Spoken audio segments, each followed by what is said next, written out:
Quand on entreprend, on a des peurs. Quand on commence à entreprendre, quand on continue, on a toujours des peurs et c'est ok. On peut apprivoiser ces peurs et avancer avec. Cependant, quand on est entrepreneuse zèbre, HP hypersensible, différentes autres peurs complémentaires se rajoutent. Et dans cette vidéo, j'ai envie de te parler des 4 peurs des zèbres entreprenantes, des entrepreneuses zèbres HP hypersensibles qui sont particulières à ces personnes-là et je vais t'expliquer pourquoi. Regarde cette vidéo jusqu'au bout. Il est important que tu connaisses tes ennemis en face si tu es entrepreneuse zèbre HP hypersensible pour tout simplement savoir quelle peur déjouer, quels sont les écueils en fait qui t'attendent sur le chemin. Avant que je te parle de ces 4 peurs spécifiques des entrepreneuses zèbres, je t'invite à t'abonner à ma chaîne. Cliquez sur la cloche pour activer les notifications, ne rien louper. Sur cette chaîne, je parle spécifiquement de l'entrepreneuriat, des personnes sensibles, des personnes à haut potentiel, des femmes qui sont, qu'elles se mettent cette étiquette ou pas, zèbre, entreprenante. Comme je te l'ai dit tout au début, tout le monde a peur. Quand on entreprend, on a peur de ne pas y arriver. On a peur de manquer. On a peur du changement. On a peur de tout un tas de choses. Mais quand on est entrepreneuse zèbre, à cause de notre fonctionnement cérébral spécifique et aussi à cause de notre histoire de vie qui est aussi souvent spécifique, d'autres peurs se rajoutent. Quelle est cette histoire de vie spécifique? Souvent, les zèbres ont besoin de s'adapter, se suradapter à l'environnement parce qu'elles ne fonctionnent pas de la même manière que les autres. Pour trouver leur chemin dans la vie, ils ont dû en fait se conformer à outrance aux règles, aux modèles des autres, même si ces règles et modèles ne leur convenaient pas. Elles se sont suradaptées et souvent avec brio. D'ailleurs, c'est comme ça qu'on voit les zèbres, les femmes zèbres en haut des pyramides, en ayant des postes à responsabilité à l'international, brillantissimes ces femmes-là. Mais c'est toujours parce qu'elles ont réussi à comprendre les règles et se suradapter. En revanche, à l'intérieur de soi, la plupart du temps, elles se sentent toujours en décalage. Elles se sentent toujours en décalage avec les autres, avec le fonctionnement des autres, avec les règles des autres, avec les modèles des autres. Et c'est cette histoire personnelle qui fait que les peurs qui sont engendrées chez ces personnes-là, les peurs des zèbres entreprenantes, sont spécifiques. Quelles sont alors maintenant ces 4 peurs spécifiques des entrepreneuses zèbres? Pourquoi il est important que tu connaisses ces peurs? La seule chose que je veux dire qui est pour moi essentielle, c'est pour te lâcher la grappe. C'est pour arrêter de culpabiliser, c'est pour arrêter de dire mais pourquoi les autres y arrivent, ils n'ont pas cette peur-là et moi je l'ai. Parce que tu fonctionnes d'une autre manière, parce que ton histoire est bien personnelle, parce qu'elle est en rapport avec tout ton potentiel, avec ta zébritude. Et c'est pour ça que connaître tes peurs, ça te permettra tout simplement de se dire que déjà tu n'es pas seul. Ensuite, c'est ok que tu as ces peurs à cause de ton histoire personnelle. Et te lâcher la grappe, ne pas culpabiliser. S'il y a une chose que j'ai envie de dire dans cette vidéo, c'est ça. Savoir connaître ces 4 peurs, ça te permettra de faire la paix avec toi-même. Et la première peur dont j'ai envie de parler, c'est la peur de choisir. Choisir, se renoncer, cette phrase, c'est juste l'horreur des zèbres entreprenantes.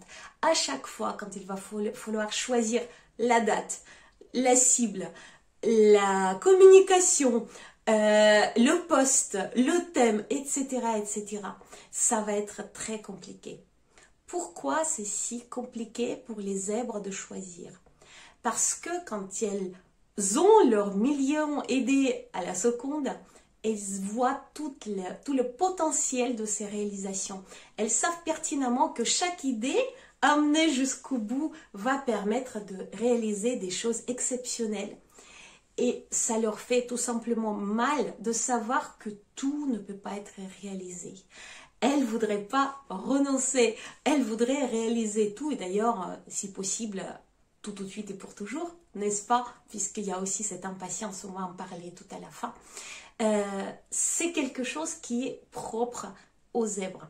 Du coup, quand elles doivent choisir, elles ont l'impression qu'elles se coupent de tout un tas d'autres opportunités, tout un tas d'autres possibilités, et que ces possibilités ne reviendront jamais.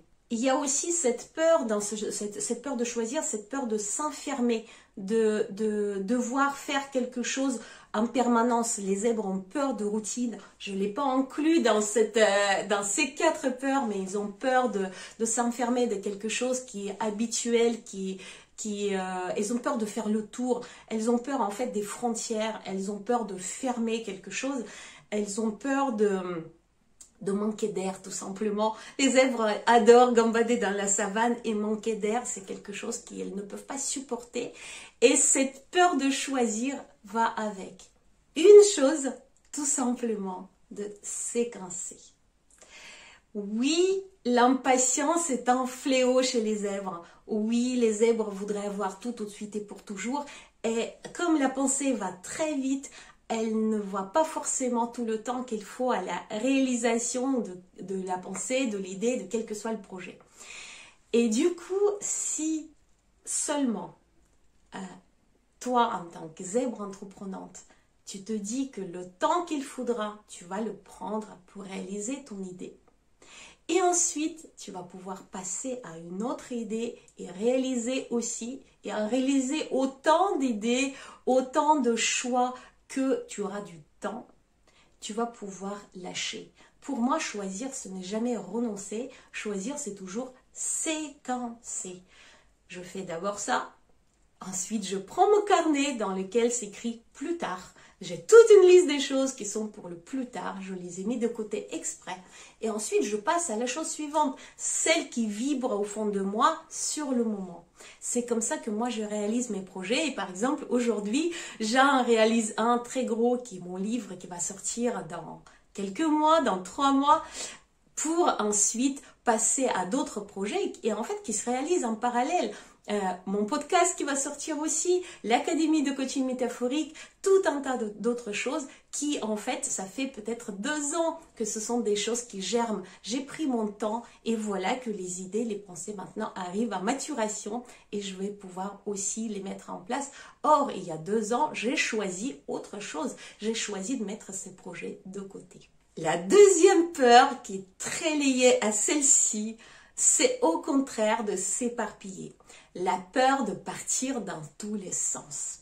D'une part, les zèbres ont très peur de choisir, donc se couper des opportunités. De l'autre côté, elles entendent de partout qu'il faut garder focus, que si tu vas aller dans tous les sens, si tu es multipotentiel, tu vas te perdre. Elles voient bien que leur projet n'avance pas forcément aussi vite que des projets de quelqu'un d'autre qui prend un seul projet, avance jusqu'au bout.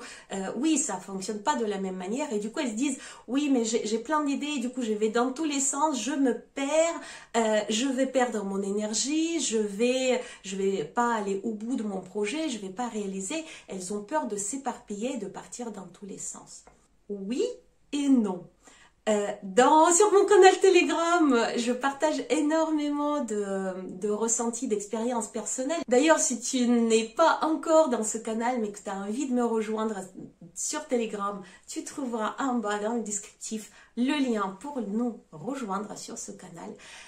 Sur ce canal, j'ai partagé il y a quelques temps mes ressentis par rapport au focus extrême. J'ai gardé focus sur mon livre, j'ai gardé focus sur le lancement de mon programme aux zébrés, 5e lancement, et j'ai oublié tout simplement qu'il était absolument nécessaire pour moi de m'éparpiller, de m'enrichir, de me nourrir de tout un tas de choses. Donc, l'idée, oui, on a peur de s'éparpiller, mais en même temps, il est absolument nécessaire qu'on s'éparpille pour nourrir nos projets de cœur. Le fait de s'éparpiller, et je le mets entre guillemets parce que ce mot-là, pour moi, c'est une injonction, c'est une phrase des autres. En tant que zèbre, moi je me dis, je m'intéresse à plein de choses, je me nourris de plein de choses, et c'est rien à voir avec l'éparpillement. C'est juste qu'on en a besoin pour que notre cerveau, qui adore faire plein de choses en même temps, puisse sans pression avancer sur les différents projets. On a besoin de cet éparpillement et il n'y en a jamais trop pour avancer les projets de cœur. Donc ça, en ce qui concerne la deuxième peur, la peur de partir dans tous les sens. La troisième peur, elle est très très ancrée, c'est la peur de montrer nos émotions. Les zèbres sont des êtres émotionnels, mais ils ont appris à gérer leurs émotions, à cacher leurs émotions, à les mettre sous clé, à les mettre dans une casserole couverte par-dessus, parce que d'une part, dans notre société, les émotions, montrer ses émotions, c'est quelque chose qui n'est pas autorisé. On peut encore montrer les émotions de joie, mais par exemple la tristesse, la colère, tout ça, il faudrait aller les vivre ailleurs et de préférence pour que personne ne les voie. Alors les zèbres ont appris tant bien que mal à gérer leurs émotions et du coup en fait elles ont oublié comment se connecter à leurs propres émotions, comment les vivre ces émotions. Elles se sont déconnectées de leur corps, elles se sont déconnectées de leurs émotions aussi pour ne pas avoir trop mal, parce que les émotions, quand on les vit vraiment jusqu'au bout, c'est quelque chose qui est parfois douloureux, qui est puissant, en tout cas au niveau des ressentis. Et elles les ont cachées, elles les ont oubliées comme s'ils n'existaient pas. D'une part, et d'autre part, les émotions, ça fait très peur aux autres. Quand on montre, nous, nos émotions, ça peut bousculer, basculer même les autres personnes autour. C'est quelque chose qui est très mal vu de l'extérieur. Et du coup, pour ne pas faire peur aux autres, pour les protéger, pour être dans le respect de l'autre, les zèbres entreprenantes ne montrent pas leurs émotions. Sauf que les émotions, c'est notre tableau de bord. Quand on n'utilise pas nos émotions, quand on ne montre pas nos émotions, on nous coupe, on se coupe de l'élément essentiel de notre personnalité, déjà donc dans notre vie, mais aussi de notre business. Les émotions, c'est quelque chose, quand on les utilise bien, ça peut nous permettre de prendre des décisions, ça peut nous permettre de connecter avec les personnes, ça peut nous permettre de communiquer à notre juste manière, de nous lier avec nos audiences, nous lier avec nos clients, connecter cœur à cœur pour développer notre business derrière. J'en parle dans la plupart de mes vidéos sur les émotions. Je vais te mettre dans le descriptif 1 ou 2 pour que tu puisses les regarder. Ce qui est certain, c'est que la peur de montrer nos émotions, elle est très puissante. Mais quand on dépasse cette peur, quand on l'apprivoise et qu'on comprend que nos émotions sont nos meilleurs alliés, notre business et notre vie prend une autre dimension. On commence à vraiment vivre dans ce champ émotionnel et aussi on développe notre charisme émotionnel qui est notre charisme propre, et j'en parle dans d'autres vidéos. Et enfin, la quatrième peur, c'est la peur d'être unique. C'est la peur de prendre sa place. C'est la peur de s'affirmer en tant qu'être unique. C'est normal qu'on a peur de ça. Toute notre vie, on a essayé de rentrer dans les cases.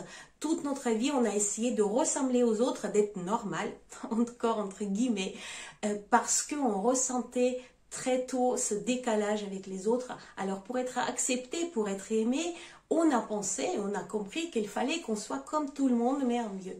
Et être unique d'un coup, et en tant qu'entrepreneuse, on en a besoin, parce que c'est comme ça qu'on devient quelqu'un de différent, c'est comme ça qu'on attire les personnes et les clients qui nous ressemblent.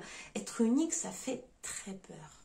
Et il n'y a pas vraiment de solution miracle pour d'un coup ne pas avoir peur d'être unique. C'est juste se dire que chacune de nous possède en soi des éléments qui ne peuvent exister chez d'autres personnes. Notre marque personnelle, notre histoire personnelle est totalement unique. Ce qu'on peut apporter aux autres, ce qu'on peut apporter dans ce monde est complètement unique. Il n'y a personne d'autre qui pourrait le faire à notre place. Et prendre cette place avec toute la responsabilité et se dire, si c'est pas moi, alors qui? Si c'est pas maintenant, alors quand? C'est peut-être la clé pour enfin se donner cette autorisation d'être unique, ne plus avoir peur.